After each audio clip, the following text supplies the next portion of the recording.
कथा सुनो सुनो सिद्धार्थ कथा।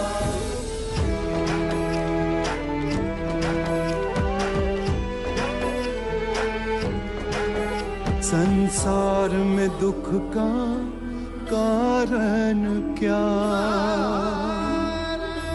संताप शोक का निवारण क्या। संसार में दुख का कारण क्या, संताप शोक का निवारण क्या। इस खोज में सब कुछ त्याग दिया, हर वैभव से वैराग लिया। वो सृष्टि से संयुक्त हुए, सिद्धार्थ से गौतम बुद्ध हुए।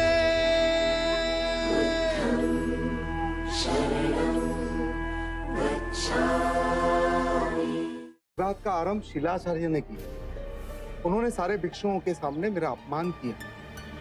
मैंने इनका अपमान नहीं किया, केवल इन्हें संघ के नियम स्मरण कराए। परंतु इस तरह सबके सामने सूत्राचार्य को टोकना। तो क्या करता, आप तो वही गलती दोहरा रहे थे। सूत्राचार्य, यदि आपसे कोई भूल हुई तो आप क्षमा मांग लीजिए। गुरुदेव, मैंने जानबूझ के कोई भूल नहीं की। ये सारे साक्षी, आप इनसे पूछ सकते हैं कि इन्होंने किस उद्दंडता से मेरे से बात की। गुरुदेव, जब से ये सूत्राचार्य बने हैं, इनमें अहंकार फूट फूट के भरा है। ये मुझसे ईर्ष्या करते, क्योंकि मेरा स्थान इनसे उच्चतम। शिलाचार्य का स्थान सूत्राचार्य के बराबर का होता है। आप दोनों हमारे बड़े हैं, फिर भी आपको इतना ध्यान नहीं कि स्वयं बुद्ध आपके सामने खड़े हैं। जिह्वा तेज धार वाले चाकू के समान है, जो बिना लहू बहाए मनुष्य को मार देती है। कृपया कर आप दोनों शांत हो जाएं। आपके इस व्यवहार से संघ की शांति भंग हो रही है। आप सभी पुनः अपनी साधना पर लौट जाएं। यदि आप इस साधना के मार्ग को भली भांति समझेंगे, इसे अपनाएंगे, तो आप अपने अहंकार, ईर्ष्या, क्रोध, अपमान की भावना से स्वयं ही मुक्त हो जाएंगे। गुरुदेव, आप अपने आप को इस विवाद से दूर रखें, जाकर के शांति से अपनी तपश्चर्या करें। हम अपने इस वाद विवाद का निष्कर्ष स्वयं निकाल लेंगे।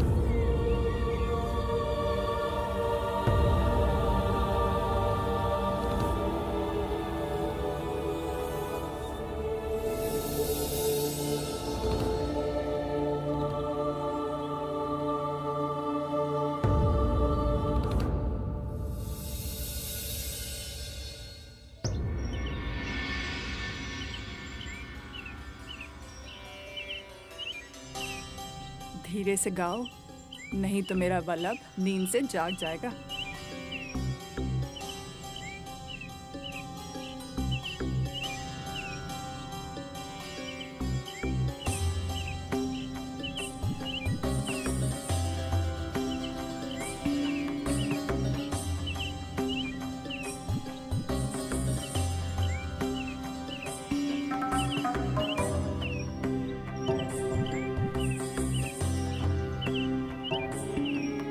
इन पंछियों को दोष क्यों देती? दोष तो तुम्हारी इन पायल का, जिनकी खनकार ने मुझे जगा दी। सारा दोष मेरा है। एक और दोष भी है। वहां लेटा जब मैं तुम्हें इनसे बातें करते देख रहा हूं, मेरे मन में ईर्ष्या जागी। अपने मन की बात मैं इनसे कहती हूं, किंतु मुझे नहीं बताती। पहले ये पंछी अकेला था, दिन भर अकेले बैठता था। कोई नहीं था इसके मन की सुनने वाला। पर जब से यदु एक और पंछी लेकर आया है, दोनों की जोड़ी बन गई है। आप दोनों दिन भर चहकते रहते हैं।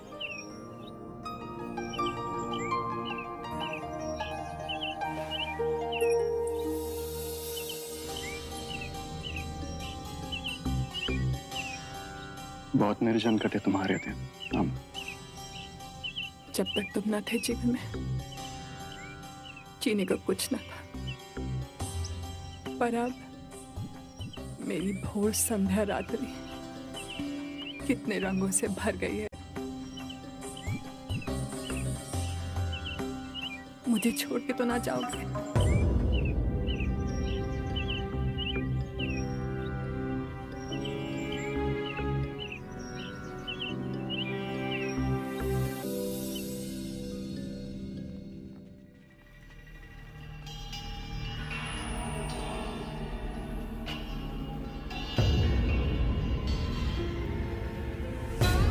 महाराज अजातशत्रु जीवित है, ये समाचार सुन मगध की सेना हर्षोल्लास से जी उठेगी।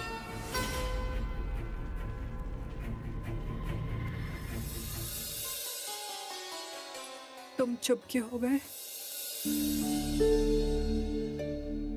मैं तलवार चलाने वाला सैनिक, मुझे बातें बनाना नहीं आता। जो भी कहता हूं स्पष्ट कहता हूं। क्या कहना है तुम्हें? मुझसे विवाह करोगी? हाँ। मेरे अहोभाग्य कि तुमने मुझे अपने योग्य समझा।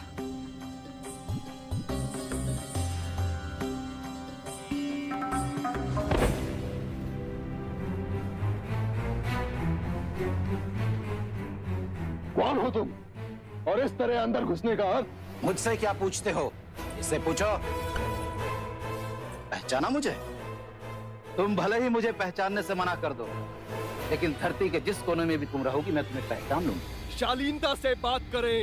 ओ, वैशाली की नगरवधु आम्रपाली ने अपने नाम के साथ साथ अपना व्यवसाय भी बदल दिया।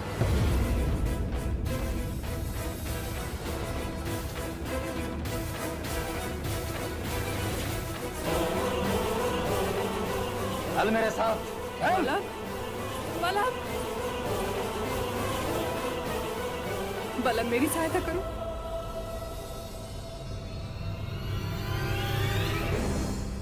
छोड़ो मुझे। वल्लभ, मल्लभ देवी की रक्षा करो। मेरी सहायता करो। कैसे नहीं जाएगी तू? चल। देवी आम्रपाली अब नगर वधू की तरह नहीं रहती। उनकी रक्षा करो वल्लभ, वो तुमसे प्रेम करती हैं। वल्लभ, क्या तुम भूल गए जब तुम्हारी मृत्यु निश्चित थी तब देवी ने तुम्हें जीवन दान दिया था? वल्लभ उनकी रक्षा करो। चल यहाँ से। आम्रपाली को छोड़ दो, अन्यथा यहाँ से आज कोई जीवित नहीं जाएगा। मारो से।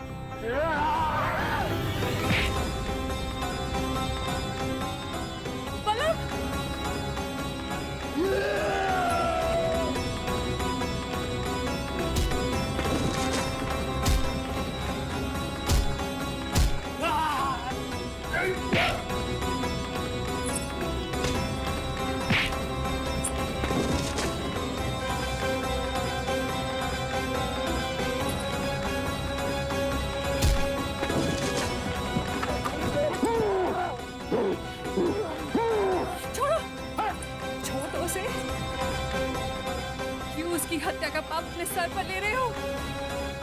छोड़ दो उसे। वल्लभ, तुम्हें मेरी सौगंध।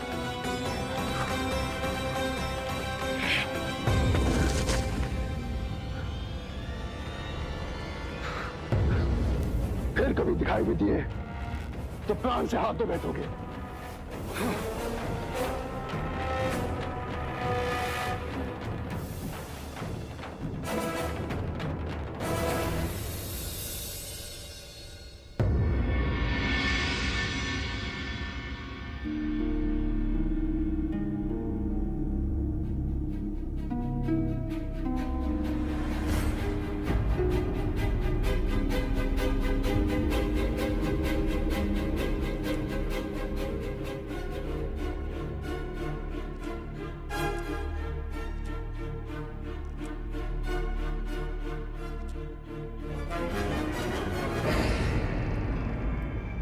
सेनापति, आप यहाँ? महाराज अजाज। महाराज अजाज शत्रु नहीं, हमें यहाँ वल्लभ के नाम से जानते। आप चिंता ना करें, हम यहाँ सुरक्षित। आपको ढूंढने के लिए पूरी वैशाली में भेष बदल कर घूम रहे हैं। आपको सकुशल देखकर मेरे मन में संतोष आया। पर महाराज, आप यहाँ तक पहुंचे कैसे? दक्षिणी खेमे में भीषण युद्ध हो रहा है। हमारा वध करने के लिए वैशाली के सैनिकों ने चक्रव्यूह रचा। हमने वो चक्रव्यूह तो तोड़ दिया, किंतु हमारे शीश पे गहरी चोट आई। लहू लुहान हम अपनी सेना एकत्रित करने का प्रयत्न कर रहे थे कि तभी ज्ञात हुआ वैशाली के सैनिक हमें चारों तरफ ढूंढ रहे हैं। अजात शत्रु यहाँ से जीवित वापस नहीं जाना चाहिए। चप्पा चप्पा ढूंढो, उसका शीश काट के आज हम वैशाली के नगरवासियों को भेंट देंगे। जाओ ढूंढो उसे।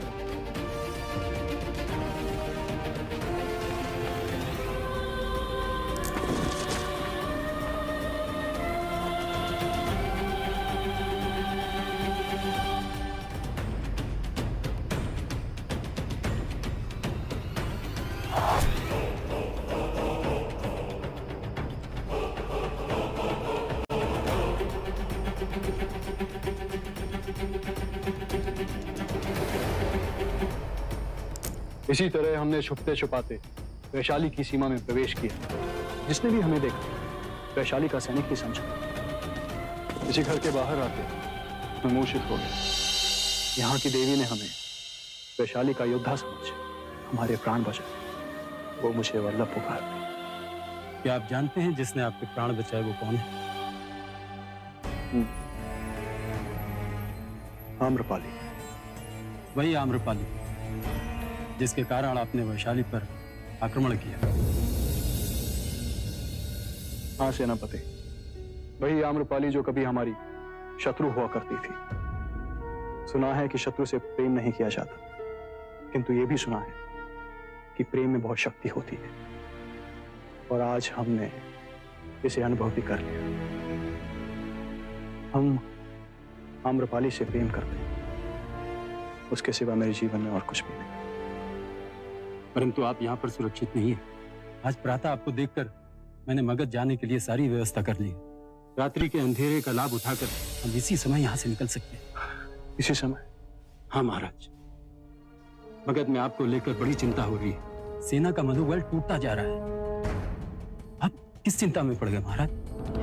महाराज, आप यहाँ पर सुरक्षित नहीं है। हम जाएंगे, अवश्य जाएंगे, किंतु आज नहीं।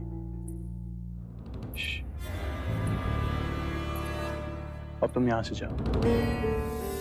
जो आज्ञा महाराज। कल प्रातः वैशाली की सीमा पर मैं आपकी प्रतीक्षा करूंगा। अवश्य नहीं। देवी, देवी कृपया अंदर ना जाए। मेरी बात सुने, अंदर आपका शत्रु। वैशाली विजय हो चुकी है यदु। अब बड़े दिनों पश्चात मेरे जीवन में भी सुख आया है। उस सुख का आनंद लेने दो मुझे यदु। देवी, देवी, देवी।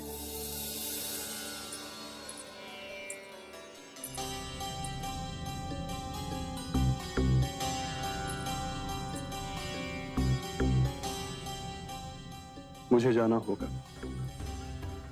कहाँ वल्लभ? मगध की सीमा के पास मेरे खेत हैं। मुझे वहां जाना होगा, किंतु मैं तुरंत ही लौटूंगा। प्रातः काल चले जाना। आज रात्रि में देरी रुक जाऊंगा।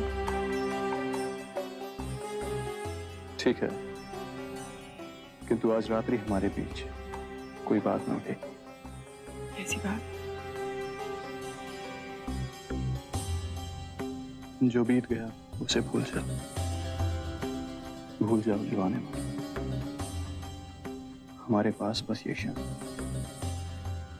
मैं इन क्षणों के सहारे जी लूंगी।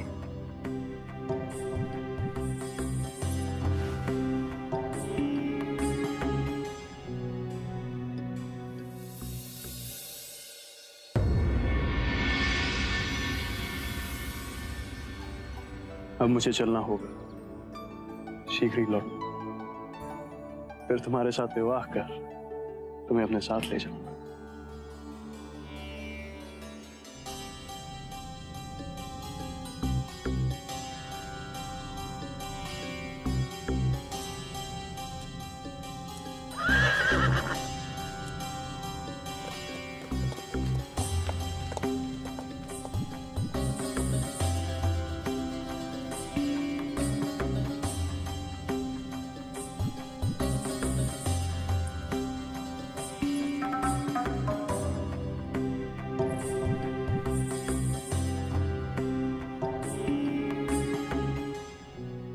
विदा कर दिया आपने वल्लभ को? हाँ यदु, वो मुझसे विवाह करने शीघ्र ही लौटेंगे। विवाह? विवाह करेंगे उससे आप? हाँ यदु, हाँ। मैं अपने जीवन में कई पुरुषों के संपर्क में आई। महाराज बिंबिसार जैसे पुरुष भी मेरे जीवन में आए। उन्होंने मुझे पत्नी का सम्मान भी दिया, पर पत्नी ना बना सके। मेरा बहुत ध्यान रखा उन्होंने, पर चाहते हुए मैं उनसे प्रेम ना कर सकी। मेरे मन में उनके लिए आदर रहा, पर प्रेम तो मुझे अब हुआ है। देवी, निद्रा से जागिए। अर्थात तुम पहले व्यक्ति हो जिसको मैंने अपने प्रेम के बारे में बताया। पर आप अपने प्रेमी को नहीं जानती। वो जिसे आप वल्लभ कहती हैं, जानती हैं कौन है वो? कौन? वैशाली का परम शत्रु, आपकी लहू का प्यासा अजात शत्रु है।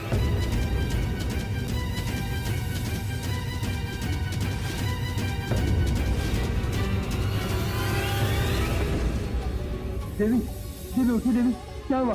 देवी,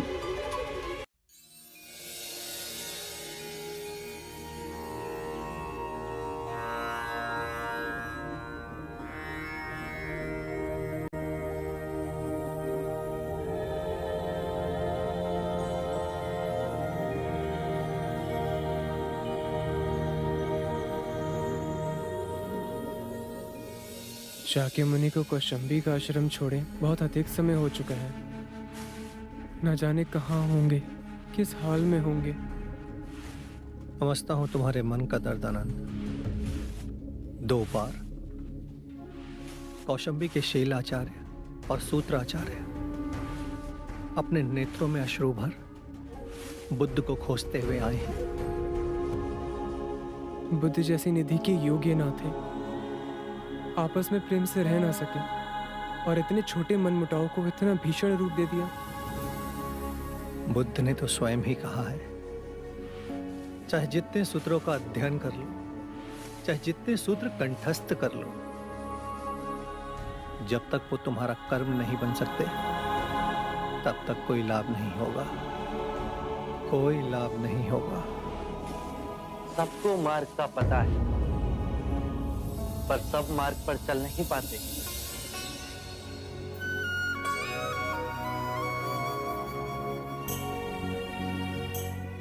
आप कहाँ चले गए थे? हम आपके लिए चिंतित थे।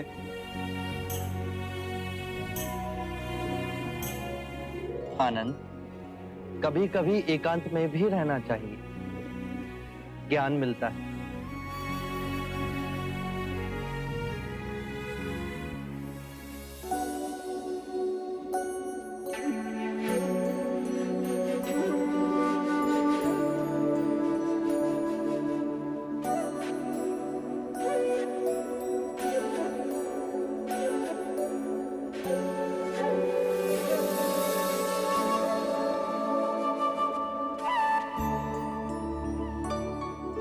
साक्य मुनि, जब फूल खिलता है तो उसकी सुगंध 10 दिशाओं में फैल जाती है। सूत्र आचार्य और शील आचार्य भी आपकी सुगंध पा यहां दौड़े दौड़े चले आए, आपसे क्षमा मांगना चाहते हैं। उन दोनों के बीच समाधान हो गया है, यदि आप अनुमति दें तो ही हम उन्हें आश्रम में आने देंगे। मोगलाना, आप उन्हें वापस भेज दीजिए। उन्होंने बुद्ध का अपमान किया है। आनंद, ध्यान रहे, अपमान का भाव कभी मन में ना उठे। शाक्य मुनि, प्रश्न ये नहीं कि उन्होंने आपका अपमान किया, प्रश्न ये है क्या वो धर्म के मार्ग पर चल रहे हैं या नहीं। सही कहा। सरीपुत्र सार की बात समझ गए। यदि किसी के मन में ग्लानि का भाव उठा तो भूल मानना, भूल सुधारने के लिए उठाया गया पहला पग। वो विनयशील हो, एक भिक्षु के समान सबके समक्ष क्षमा मांगने के लिए तैयार है। साक्य मुनि, केवल एक कृपा करें। इस छोटे से विवाद ने पूरे संघ में बहुत विष फैला दिया। बस अब ऐसा दोबारा ना हो। उनका स्वागत करो, उनके भोजन और रहने की व्यवस्था करो। एकांतवास में मैं अनिरुद्ध के साथ 1 माह तक रहा। वो और उसके साथी भिक्षु प्रेम और सद्भाव के उदाहरण हैं। आने वाला समय और भी विकट होगा। मैं काल के बहुत आगे उस समय में देख रहा हूं जहां पिता पुत्र में विरोध होगा, भाई भाई का शत्रु होगा, पति और पत्नी के बीच संघर्ष होगा, घर घर में आग लगेगी और उसकी ज्वाला राज्य में फैलती जाएगी। मनुष्य और मनुष्य में जाति पाति धर्म भाषा को लेकर भीषण संग्राम होगा। मूल में विवाद तो यही होगा कि मनुष्य में इतनी जागरूकता है कि वो दूसरे मनुष्य के साथ रह सकता है। कैसे मनुष्य और मनुष्य के अंतर को समाप्त कर वो प्रेम से रह सकता है। और इसका पहला उदाहरण हम यहीं सृजित करेंगे। उस युग में इस पृथ्वी की रक्षा हमारे ये सिद्धांत करेंगे।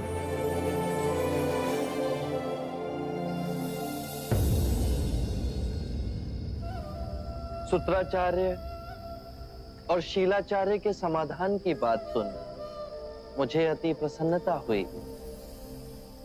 सूत्राचार्य ने क्षमा मांग शांति का मार्ग चुना। इससे सबका हित संभव हुआ। अब ऐसा संघ में विवाद ना हो, उसके लिए कुछ नियम बनाए गए हैं। इन नियमों को सप्ताधिकरण संहिता कहेंगे। इन 7 चरणों का ज्ञान आनंद आप सबको देंगे। ये भी ध्यान रहे, संदेह सबसे विकृत रोग है। ये लोगों को बांटता है। ये एक ऐसा विष है जो मैत्री को तोड़ता है। एक ऐसा कांटा है जो सदा चुभता है। और ये भी ना भूलें, हम जो सोचते हैं वही बन जाते हैं।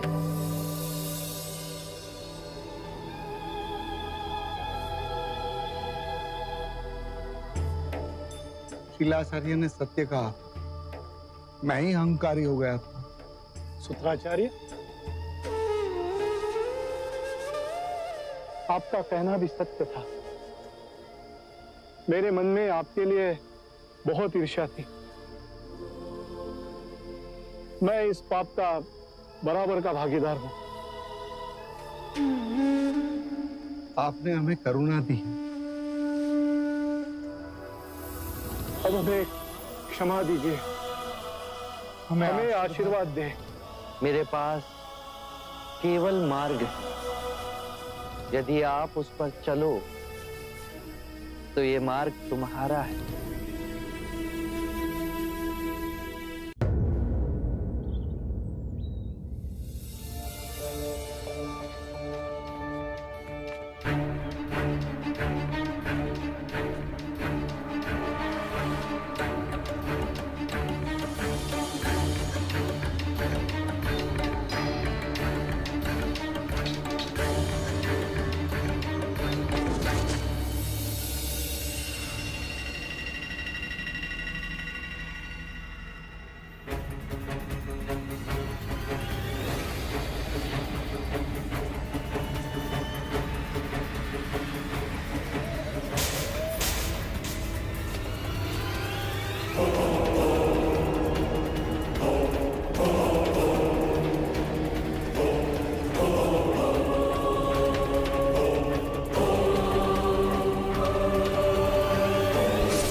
मुझे माफ कर दो, मुझे माफ कर दो।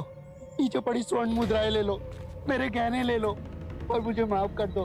तुम कहोगे कि तुम्हें और धन चाहिए तो मैं इस वन में आके छोड़ दूंगा, पर मुझे छोड़ दो।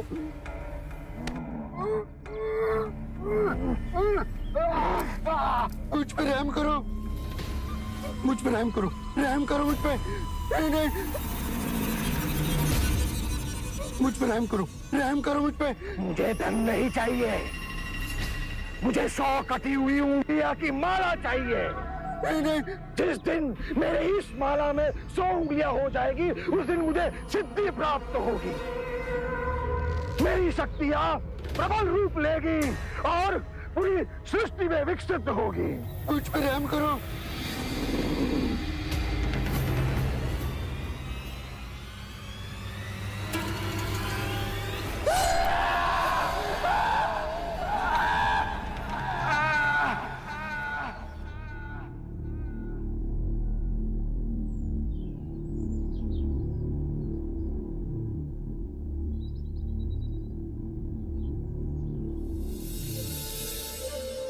या भगवती भिक्षाम देहि।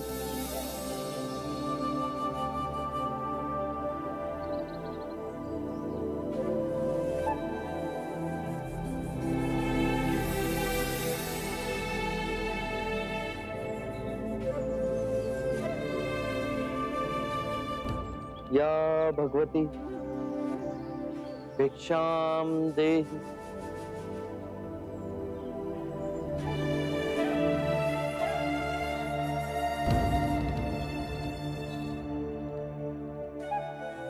या भगवती भिक्षाम देहि।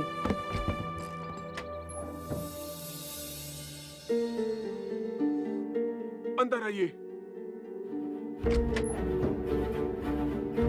शाक्य मुनि, माफ करना, पर आप इस वक्त बाहर नहीं जा सकते। उंगली माल श्रावस्ती की सीमा पर देखा गया है। पूरे गांव के लोग डरकर अपनी खिड़की और किवाड़ बंद करके बैठे हैं। कौन है ये उंगली माल और उससे इतना भय किस कारण से? उंगली माल एक राक्षस है। उसे जो भी मानुष मिलता है, बच्चा, वृद्ध, स्त्री या सन्यासी, वो किसी को भी जीवित नहीं छोड़ता। महाराज प्रसन्नजीत के सिपाही भी उससे डरते हैं, वो भी उसे ना पकड़ पाए। धन के लालच में? नहीं, धन का उसे कोई लालच नहीं। वो जब भी किसी प्राणी पर वार करता है, उसकी उंगली काटकर अपने गले की माला बनाता है, इसीलिए उसका नाम उंगली माल पड़ गया। और ये भी सुना है कि 100 उंगली की माला बनाकर जब वो अपने गले में बांधेगा, उसकी विनाशक शक्तियां बढ़ जाएंगी। आभार आपका, आपने मुझे उसके बारे में बताया। मुनि जी, आप बाहर न जाएं, वो आप पर भी वार कर सकता है। भय से अपनी राह छोड़ दूं, ऐसा मैंने कभी नहीं किया। मुझे भिक्षा मांगते देख जन जन के हृदय में अंगुलीमाल का भय कम होगा।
मेरे आदेश देने के बाद भी तू रुका क्यों नहीं? मैं तो बहुत पहले ही रुक चुका हूं, तुम ही नहीं रुके। मुझे मुझसे भय नहीं लग रहा। मैं आदि मानव हूं। नहीं, तुम मानव। जोगेश, तूने कहा कि तू कब का रुक चुका है, और तू तो चल ही रहा था, और तूने ये क्यों कहा कि मैं नहीं रुका? मैं बहुत पहले ही रुक गया। ऐसे सारे बुरे कृत्य छोड़ दिए जिससे किसी भी प्राणी को दुख या कष्ट पहुंचे। मैंने जीवन की सुरक्षा करना सीखा। सब जीना चाहते हैं, बस तुम उन्हें करुणा से देखो तो। मैं सबकी हत्या करूंगा। मानो में न प्रेम है न करुणा है, सिर्फ छल और कपट है। तुम्हें लोगों ने बहुत दुख दिया है उंगलीमान। क्रूरता व्यक्ति अज्ञान के कारण ही करता है। घृणा, द्वेष, ईर्ष्या, मोह, माया, ये सब अज्ञान की ही संतान है।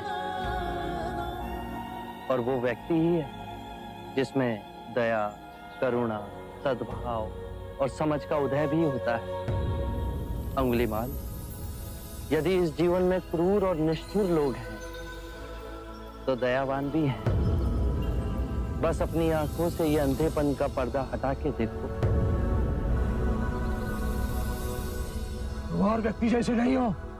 मैं हर व्यक्ति जैसा ही हूं, बस जागृत हो ये सिद्ध कर रहा हूं कि हर व्यक्ति में जागने की क्षमता है। मेरा मार्ग क्रूरता को निर्मलता में परिवर्तित करता है। तुम घृणा के पथ पर बस इस क्षण रुक जाओ। तुम भी दया और करुणा के पथ पे चल सकते हो अंगुलीमाल। तुम वही हो जिन्हें लोग बुद्धा कहते हैं, जो लोगों को मुक्ति के मार्ग पर चलना सिखाता। मैं बहुत दूर निकल चुका हूं। मैंने बहुत हत्याएं की है। अब मेरे लिए रुकना असंभव है। असंभव कुछ नहीं। जब आंखें खुले तभी सवेरा। मैं पुनः जीवन की ओर नहीं मुड़ सकता। बहुत देर हो चुकी। तुम में इतनी चेतना है कि जो तुमने किया था वो बुरा था। इसका अर्थ है कि तुम में इतनी समझ है कि क्या बुरा है और क्या अच्छा है। अंगुलीमाल, जिस दिन से तुमने अच्छा कार्य शुरू किया, उस दिन से तुम्हारा नया जीवन शुरू हो जाएगा। मैं कितने भी अच्छे कार्य करूं, लोग मुझे उसी दृष्टिकोण से देखेंगे और मुझे चैन से जीने नहीं देंगे। यदि तुमने हिंसा का मार्ग छोड़ा, तो मैं तुम्हें मार्ग दिखलाऊंगा। तुम्हारा संरक्षण करूंगा। तुम्हें लोगों की घृणा से बचाऊंगा। बस पहला पग तुम्हें ही उठाना है। ये हो सकता है? अवश्य हो सकता है। तुम में असामान्य बुद्धि है अंगुलीमाल। तुम आत्मज्ञान के पथ पे बहुत आगे जाओगे।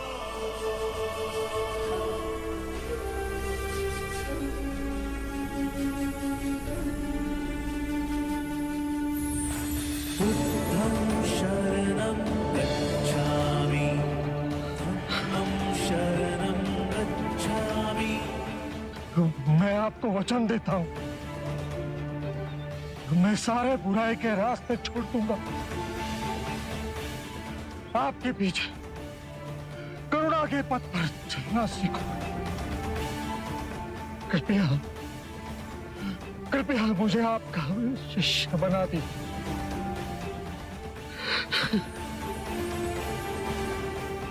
मैं शिष्य नहीं बनाता, व्यक्ति स्वयं संग से जुड़ता है।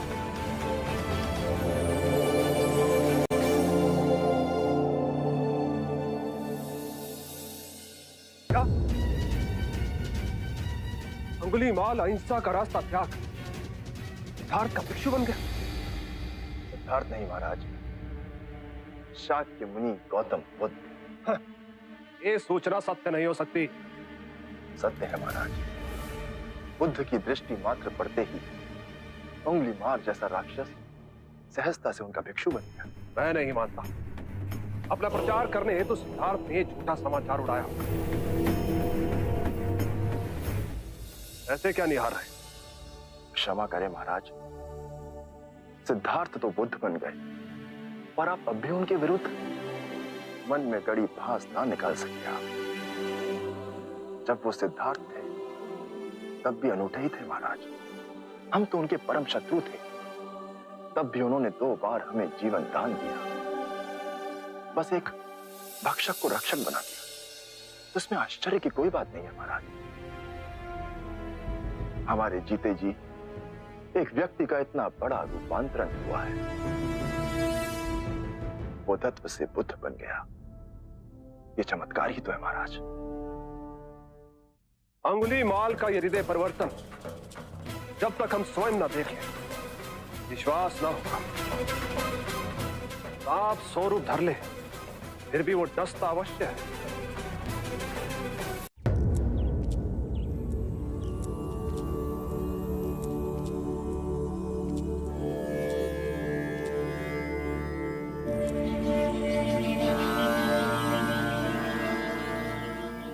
बांदुल, इतनी अधिक शांति की अनुभूति मुझे जैतवन में पहले कभी नहीं।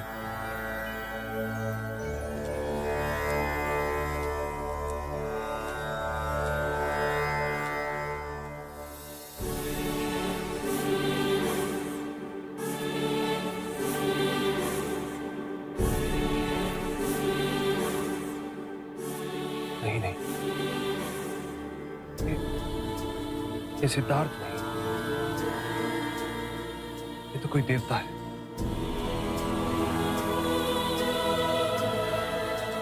जिस प्रकार एक सर्प अपनी पुरानी केंचुली को छोड़ नई केंचुली धारण करता है, उसी प्रकार मनुष्य को भी अपने पुराने रूप को कई बार छोड़ नया रूप धारण करना पड़ता है।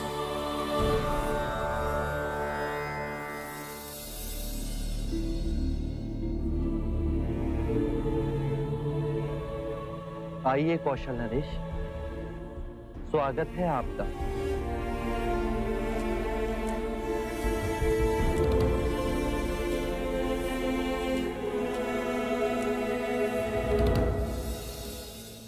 हम आपसे एक बात की पुष्टि करने आए।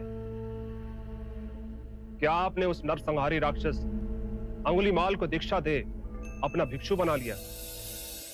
हाँ, और अब वो मुक्ति के मार्ग पर चल पड़ा है।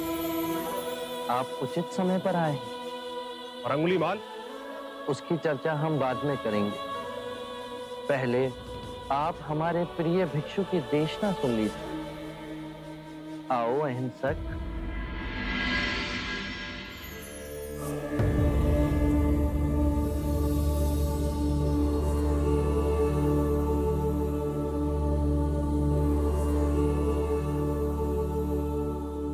बुद्ध कहते हैं, जो हम सोचते हैं वही परिणाम बनते हैं। अच्छे विचार अच्छे परिणामों को जन्म देते हैं, बुरे विचार बुरे परिणामों को। यही प्रकृति का नियम है। व्यक्ति का सबसे बड़ा शत्रु उसका अपना मन है, जो जिधर चाहे जो चाहे उस व्यक्ति से अनुचित कार्य करवा सकता है। इतनी गूढ़ बातें कितने साधारण प्रकार से बताई आपके इस भिक्षु ने। कौशल नरेश, ये भिक्षु अहिंसक है।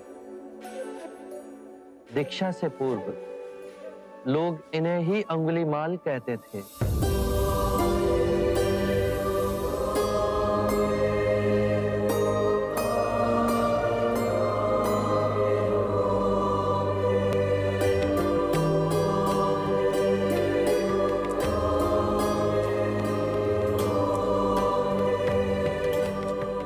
हमने आज तक सुना था कि एक हत्यारा साधु बन सकता है, पर आज अपनी आंखों से देख हमारा रोम रोम सिहर उठा। अंगुलीमाल, हम तुम्हें जीवन दान और स्वतंत्रता देते हैं। महाराज, आप दयालु हैं। नहीं, दया और करुणा की मूर्ति तो स्वयं शाक्य मुनि गौतम बुद्ध। मानवता के इतिहास में अपराधियों को दंड दे उन्हें सुधारने का प्रयत्न तो किया गया, पर अपराधी के हृदय में एक क्रांति केवल गौतम बुद्ध ही ला सकते। आरंभ हो गई निर्वाण प्रथा, सुनो सुनो ये बुद्ध कथा। व्यक्ति का मन ही उसका सबसे बड़ा शत्रु है, जो उससे अनुचित कार्य करवाता है। हम जो सोचते हैं उसका ही परिणाम बनते हैं। अच्छा विचार अच्छा परिणाम देता है, बुरा विचार बुरा परिणाम। ये प्रकृति का अटल नियम है।